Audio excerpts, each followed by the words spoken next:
Hi everyone, thank you for your participation. Very pleased to introduce the masterclass. I'm Martin Lequin. I'm a foresight expert, and we'll be talking about the relationship between media and sustainability.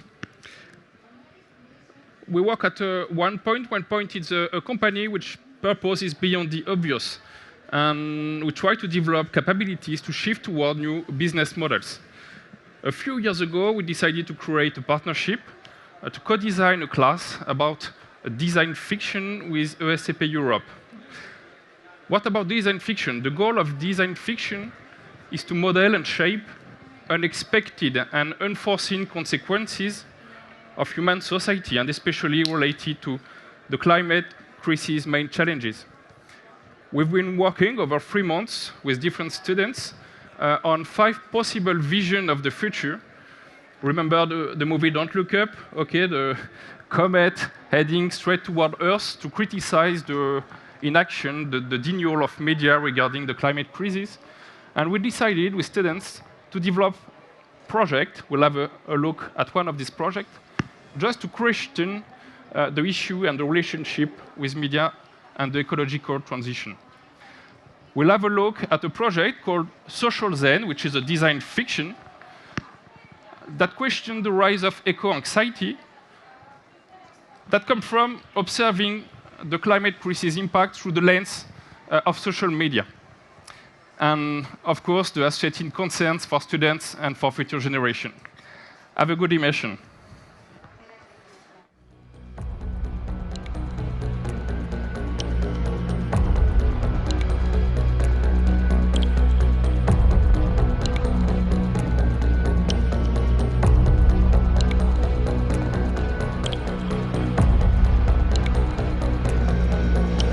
We're here right now, and right behind me there are country representatives gathering and discussing the failure of Paris Agreement's goals. And I think that we need to fight and we need to protest because we want to be a part of the solution and not the pollution. Us protesting did nothing. They postponed even further the achievement of Paris Agreement goals. They postponed our future. They postponed ourselves.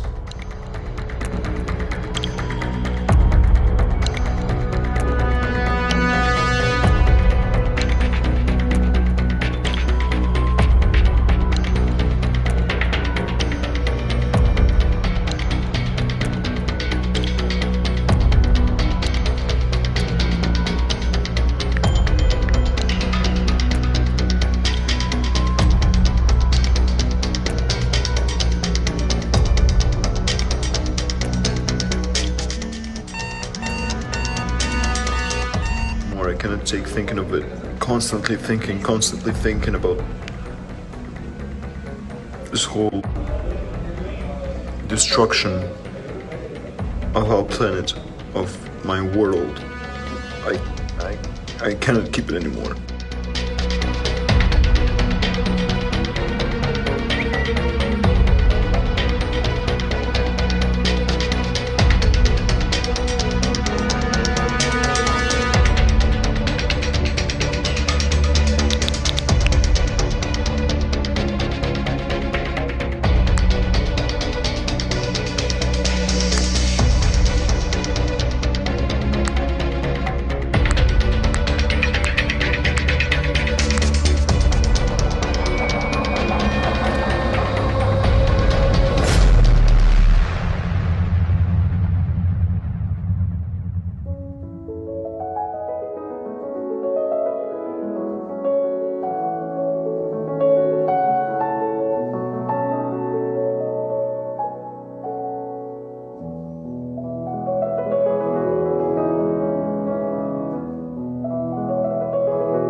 You can download the app for real, just if needed.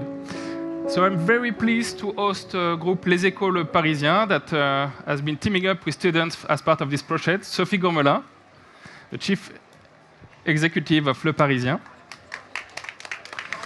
Valentina Carbon, who is the professor and scientific director of the sustainability at ESCP, and Arthur Sagian, who is a student who designed the project.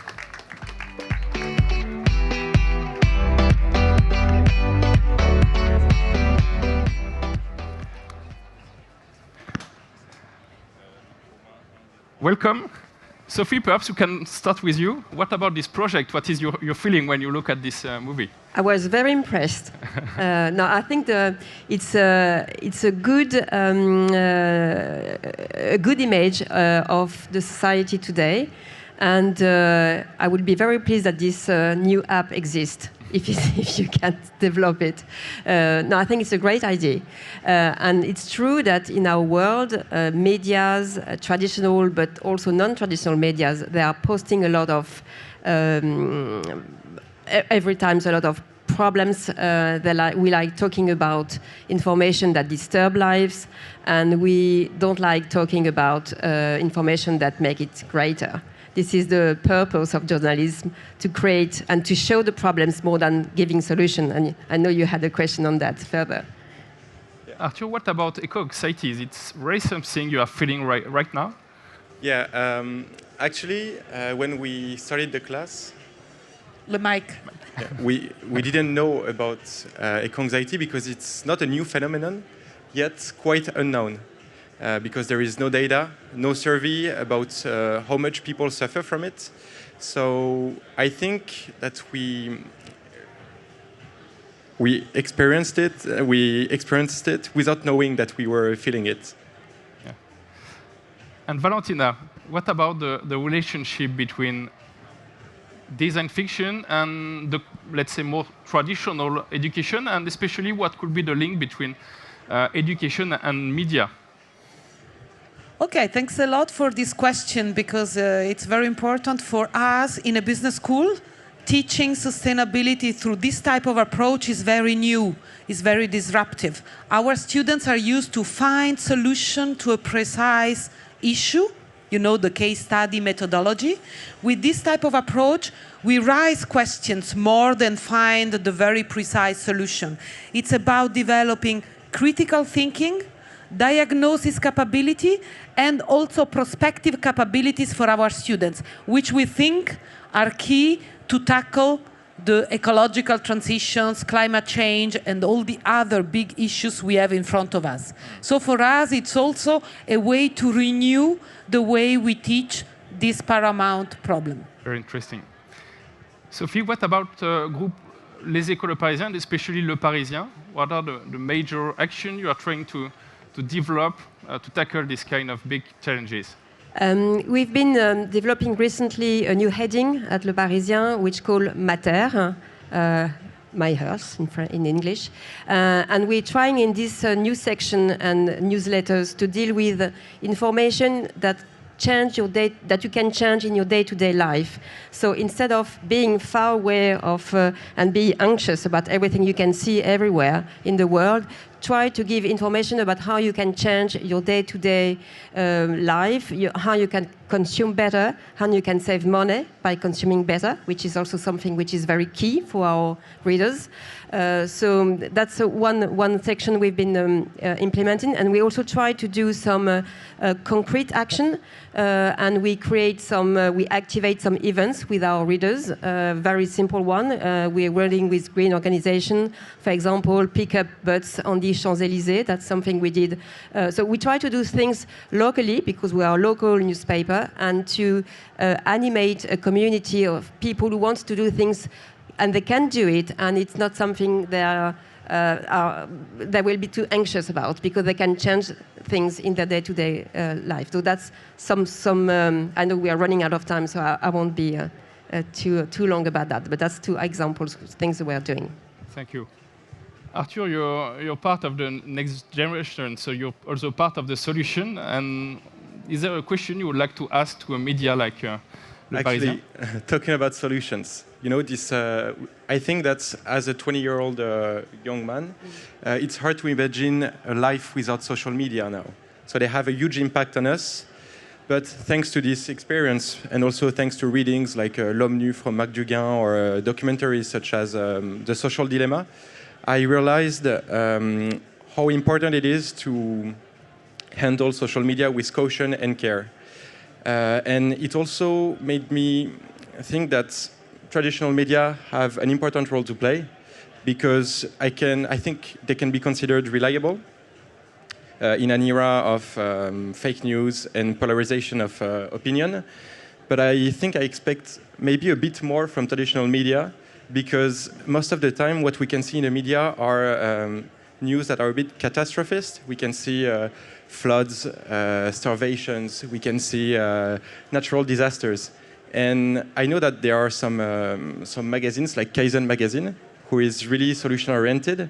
And even if I think that traditional media have to talk about the problems, I think we should talk about the solutions, because you have a pedagogical role and you can lead people into acting and to making their voice heard. So what do you think about that?